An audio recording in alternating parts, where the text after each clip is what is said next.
আর আজকে ছাত্র পরিষদ তৃণমূল ছাত্র পরিষদের সমাবেশ থেকে বিরোধীদের তোপ দাগলেন নিয়োগ এবং রেজাল্ট নিয়ে মমতা বন্দ্যোপাধ্যায়। মামলার পর মামলা করে নিয়োগ এবং রেজাল্ট আটকানো হচ্ছে বলে তোপ।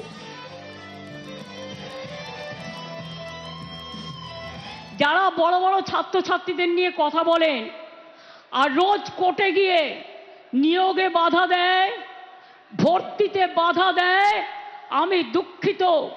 জয়েন্ট এন্ট্রান্স পরীক্ষার রেজাল্ট বেরোতে একটু দেরি হয়েছে, এর জন্য আমাদের দোষ নেই।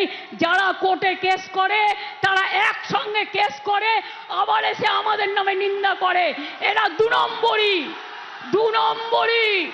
একদিকে ছাত্রছাত্রীদের রেজাল্ট আটকায় আর অন্যদিকে গিয়ে বলে কল্যাণকে তৃণমূল ছাত্র পরিষদ জবাব দাও।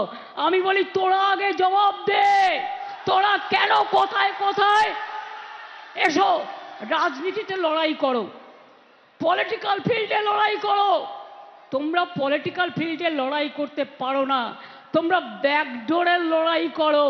আর ব্যাকডোরের লড়াই করে তোমরা নিয়োগ আটকে রাখো, তোমরা ভর্তি আটকে রাখো, তোমরা উন্নয়ন আটকে রাখো, আর বড় বড় কথা বলো।